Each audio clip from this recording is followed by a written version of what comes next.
So whether you like it or not, our possessions, they affect us. They're not supposed to own us, but sometimes they do. Welcome to the Steward Lab Podcast with our parents, James and Amberlee Rich. Join Mom and Dad as they explore how to be good stewards with your time, money, relationships, health, careers, and even your kids, like us. It's all about growing God's kingdom. Come on, let's experiment. I love reading books, as you know, and I always started reading a lot of books about minimalism and decluttering, and I really wasn't putting it into action. And at one point, you were going to help your mom when she was getting cancer treatments, and I was like, I am going to listen to this book that everyone's talking about. It was Marie Kondo's book way back in the day of the what is it called? The life-changing magic of tidying up. And so I was listening to the audiobook, and I'm like, if I'm listening to it, I might as well be decluttering while I listen. So James was out. The kids would be in bed, and I would just go to town listening to this and being like, I'm getting rid of everything and only keeping the things that spark joy. There's a lot of things in that book I was like, I don't think I'm going to be doing this. I did not experience the diarrhea that she recommended that happens. I mean, she didn't recommend. She recommended diarrhea. She said it was like it's a blast. It really. It is a blast. She said it's a common theme that you get rid of stuff and then you just let it flow. Let it flow. Let it go, let it flow. Yes, I did not experience that, but some of the stuff was pretty extreme. But I think that's part of when you read any book is that you've got to take the good and also spit out the bones. Yeah. And it just got me into this mode of thinking about the stuff that we own differently. Because I think a lot of times when we read a book, at least for me, I can think about, I can put this into practice, but a lot of times I don't. And so listening to it while putting it to practice was really huge for me. Yeah, we talked about this in our last episode about people saying knowledge is power, and that really isn't the case. It's application of knowledge. And so, I think it's really powerful to listen to the very thing that you're doing. And I also think that you strategically waited till I was out of town to start throwing away all my stuff. There's a common theme here. But I guess I have a harder time letting things go than you do, maybe. Yeah. And I was noticing that the more that I decluttered, the more I just felt free, that the stuff was weighing me down and I didn't even realize it until I started that process. Mm-hmm. And it changed my view about stuff in general. Yeah. Minimalism can have a bad name because sometimes it goes a little bit too far. It can become the act of getting rid of stuff can almost weigh you down. And so I think there's a much healthier way to do that. I coined the term Lessalism, which is just like what you have now, but less. And it's not about living with the absolute minimum possible. Because I felt like that was just way too much. Yeah. And going more of a minimalism approach. And that's where I came up with Lessalism. Yeah. And I think it's a less, like, I think it's focused on legalism. I think some people will take minimalism to the, like, a legalistic extreme. Yeah. I mean, if you do, like, Marie Kondo's, what she recommends, you're going through and getting rid of the majority of your photos, the majority of your sentimental things, and just keep the best of the best. Yeah. Which I feel like is really sad. I mean, there's some things that's like, I like having a photo album for those moments that are not picture perfect. Like if we just collect 10 photos of our life, like that's just, it's so little. You've been condoed. Yes. It's just, and especially like once she started having her own children, she changed her tune. Like this woman clearly has not had children. Yeah. So today we're talking about how to declutter your stuff that you're stewarding. And I think most of us don't think about it in a stewardship aspect, but too often we just have too much that we own and it becomes overwhelming and it just becomes a stewardship issue because we're just stewarding too much. Mm-hmm. Yeah. So today we're going to talk about 3 different points, 3 different things about minimalism. And the first one is clutter is unmade decisions. Once I heard this, and do you remember where we heard this from? I think there's a lot of different sources. I don't know like the specific thing, but that just, it hit me. Yeah, because you look at these piles and really it is unmade decisions. And like right now, as we're talking about minimalism, I'm looking around and I am seeing some of the clutter that we've set up. And really I'm like, unmade decision, unmade decision, unmade decision. And the thing about unmade decisions is not only is clutter unmade decisions, but it's also clutter attracts clutter. And so when you can't just make a decision on something and you set it off to the side, that becomes easier and easier for you to set it aside, make this giant pile, and not make any decisions, and then have more and more clutter because it's kind of permission. Having a clear desk is it's like you don't have permission to pile things up here. But as soon as you have a little bit of a pile, now you've just given yourself permission to continually build that pile up. Yeah. And when you deal with that clutter, it is freeing. The visual clutter makes a big difference in your productivity level. And it's really procrastinating by not dealing with your clutter. It's putting things off for a future date. And we see that with people financially, that they've got a lot going on. It's just there's too much in their financial life, and they're procrastinating. They're putting it off, that the unmade financial decisions for later, and then it piles up, and then it becomes almost insurmountable to deal with. And I think that's one of the reasons why we need to pay attention to clutter, because once we start dealing with the clutter, we're able to deal with other things that need to be dealt with. Our brain only has so much capacity. And so as we have a lot of our attention going to these piles that we're not going to get to, or not going to get to quick, then we don't have our mind freed up and have the energy to put into the things that are actually important and move our life forward. Yeah. Yeah. The second point that we wanted to bring up, this is from Joshua Becker. He was a pastor, and he writes a lot about the minimalist movement and what that looks like, especially as a follower of Jesus.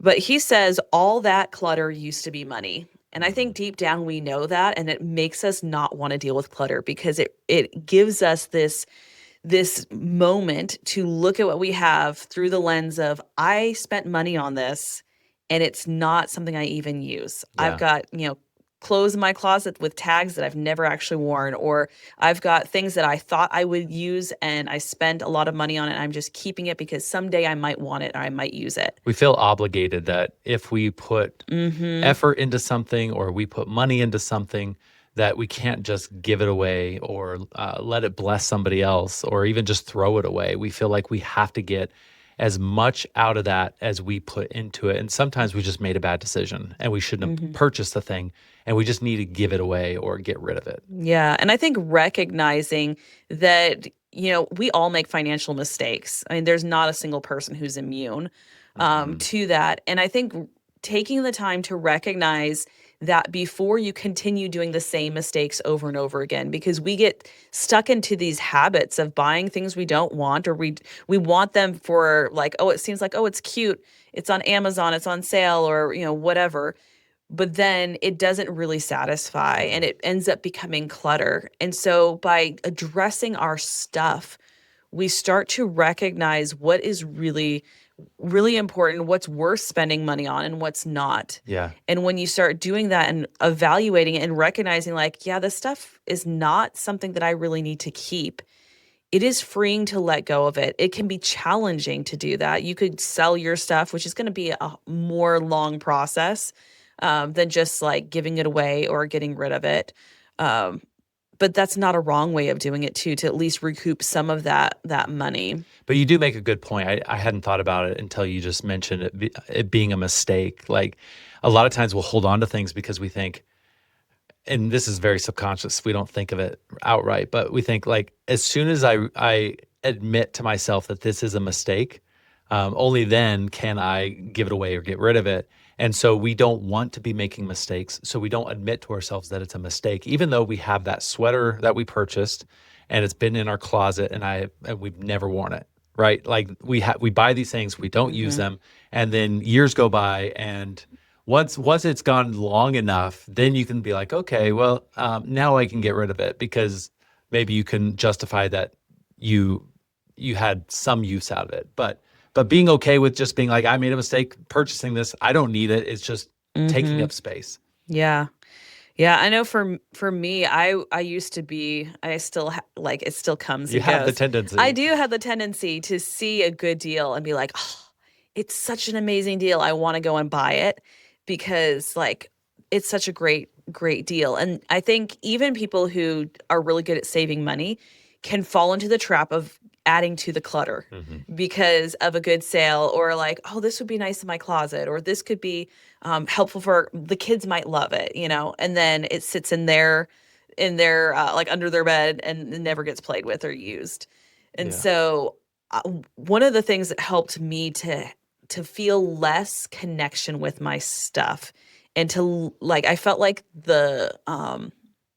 there was just a weight lifted off of me that I didn't even know I was carrying, of this feeling like I need to have more and more and more, Mhm. and wanting to have less shifted things for me, and recognizing that I am content with what I have. I don't have to have all of these things. And then instead of wanting to collect, I've been excited to let go and let go. And it's like Mhm. the opposite effect of like, it's so freeing to go through my closet, and instead of adding to it, like subtracting from it. Yeah, you talked about this when we were talking about generosity and how the times in your life that you feel like you're wanting to hold on to it and be Hmm. stingy, that's the time that if you start giving, it frees you up to be more generous. Hmm. And I think it's the same thing with your stuff. As you begin letting go more and more of your stuff, then you have this freedom to live Hmm. with less. And we really don't need much. Yeah. And it's helped me to definitely be more generous, and recognizing that there's stuff that I'm holding on to that could bless someone else. Mhm. And I think sometimes, I know for myself, it's like someday I'll want this, but then I don't even know where it's at a lot of times. And then we repurchase it. Like I remember last Christmas, we bought I don't know, a while back, these what is the Pickleball. pickleball Yeah. set. And I saw it on sale, and we haven't been able to find our set because I don't know. We couldn't find it. And I've like looked every place that I thought it could possibly be. And that's what happens when you have too much stuff, is you lose stuff, and then you have to rebuy something because you can't find it. Mhm. So I'm guilty of it for sure. So I go and I find this set. I think it was at Walmart, and was like on clearance, and it was like, okay, I'll finally get it. So I purchase it and wrap it up to surprise James, because he didn't know about it. Normally we communicate about like Christmas gifts. So he didn't know. And while he was cleaning the garage, he found the set, and that has been missing for forever. And he wrapped it up and put it underneath the Christmas tree. And so one right after the other, he opened up The the pickleball. pickleball stuff, and we're like, yay, he's gonna be so excited. And then he hands me this box, and I open it up, and I'm like, It's the found it's pickleball the set. found pickleball stuff that we have been looking for forever. Now we've got a ton of pickleball stuff. Yeah, And and a lot of it's because when you have too much stuff, you don't have space to store that stuff, and so there's not a specific place for it. We've been trying to. We even just put in some new storage, and our goal is everything has a place, every place has a thing, and if there's not a place for something, then we either have to make a place for it or we get rid of the thing. yeah. And I think that's been really helpful for us. Mhm. It sure has. Um, I remember my mom said that we're like, humans are like Jello. We fill whatever container we fit Yeah, in. we And when spread out and fill the yes, container. and when we had a house that was bigger, we had enough We stuff had to fill it. so much crap. And then when we downsized, it was really good to go and let go of things. And I think I enjoy that our house isn't gigantic, and that we do have to actively cut things Yep, we do. instead of just storing stuff Mhm. for the future. So I just want to read a verse, because I think there's so many verses about possessions, and I truly think that a lot of times we don't think about this in with biblical eyes. Like, what does God say about this? So this is from Luke chapter 12, verses 15, and this is Jesus talking. And he said to them, "Take care and be on your guard against all covetousness, For one's life does not consist in the abundance of his possessions. It's a strong statement. It is. It's such a bold statement, because I think it's easy for us to feel our worth based on what we own, Mm-hmm. that it is a reflection of us and our success and what we have. And Jesus is saying, be on your guard. Do not do this. And that's not the point of things. Mm-hmm. Right. Yeah. So our third point comes from Joshua Becker again. And he said that once we let go of the things that don't matter, we are free to pursue all the things that really do matter.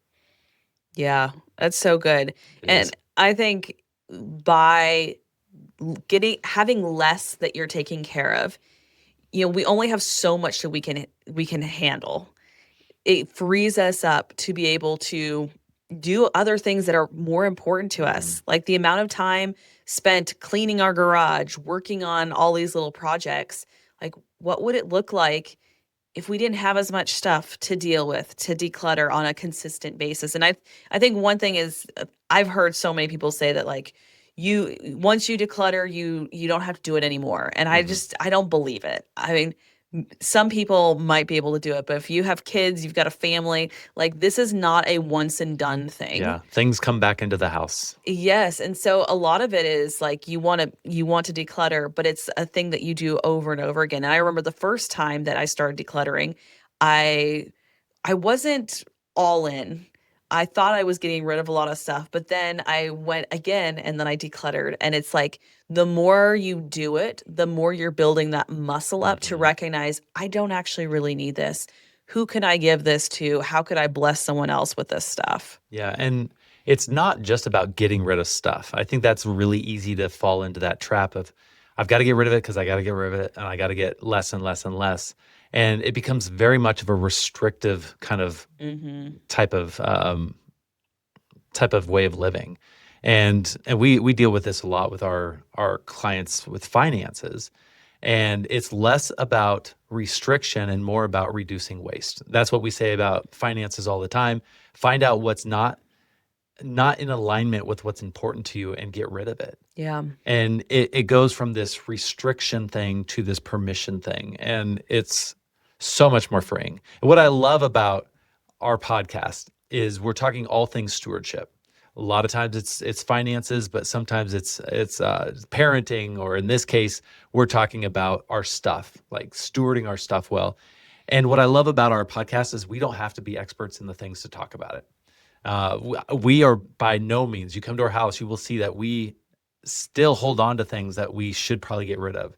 It takes longer for us to clean up because we do have these messes from things of unmade decisions. Like, that is the story of my life. Unmade decisions. My email box needs to be decluttered because it's got like 50,000 unread emails. Not in our business one. I've been trying to be good about that, but all of these others. And you get to the place where there's just so much there that you don't focus on it. And so for those of you that are out there and you're wanting to make a change, just make little changes. Don't do this huge, big, drastic thing. Just start small and do a little bit at a time. Yeah. Yeah. That's really good, because I do think our stuff weighs us down. And there's oftentimes I'll see, especially in our kitchen, if it's a mess, I feel like it's a reflection of me, that if the house is in chaos, my life is in chaos, which I know that belief is not actually true, but it's hard for me to not believe it, because what is happening visually feels like if that's not dealt with, that means I'm not on top of all the other things. And so you might maybe have the same kind of feeling that I do, that when your house and things are cluttered, it just feels like you're not on top of it. And it's time to do something about it and make some shifts and figuring out processes to make that happen, and not having to do it all alone. Like, as a family, we are a family team that a lot of times I put the weight on myself when it really is not. I'm not the only one making the mess. We all are contributing, and we all get to be part of the solution. Right. Right. Yeah. Why don't we read Matthew 19:21 through 24? Yeah. So this is another thing that Jesus said, and this has a lot to unpack, and we're not going to go through all of it. And we're just going to skim the surface, but get some golden nuggets out of it. So Jesus said to him, "If you would be perfect, go sell what you possess and give to the poor, and you will have treasure in heaven, and come follow me." When the young man heard this, he went away sorrowful, for he had great possessions. And Jesus said to his disciples, "Truly I say to you, only with difficulty will a rich person enter the kingdom of heaven. Again, I tell you, it is easier for a camel to go through the eye of a needle than for a rich person to enter the kingdom of God." This is such a clear example of someone choosing their stuff over following God. And this is very, very clear. And sometimes we don't see it in our own lives where we decide our stuff is more important than the things of God. And so we want to make sure that we're not choosing our possessions over what really matters. Yeah. And I think it's hard to notice when you're living, it's like you're in the weeds and you're not recognizing the things right in front of you. It could be like you're wanting all the latest and greatest things, and you're maybe in debt, or all of your paycheck is going to this, or you're working extra to be able to afford the things, and you're not actually able to do the things that God is calling you to do, or you're not able to spend as much quality time with your family, or have enough bandwidth to serve at your church, or do the things that you're wanting to do. Right. And I think it's really easy for us to get caught in consumerism, into this, this is a narrative that's being shoved down our throats. We are being marketed to like no other generation. Especially this time of year where Christmas is just around the corner. Yes. And so it's hard to go against that. And comparison creeps in. There's so much that can feel like what we own represents us. Yeah. And the reality is it's not true. Right. What happens when we deal with our stuff is that it gives us more time, more ability to practice hospitality, spend quality time, and spend less time cleaning. And so there's a lot of benefit to getting rid of the excess that we have. Yeah, that's really good. So as always on the Steward Lab podcast, we want to have an experiment, not just get more information in. The goal is to apply and put this into practice.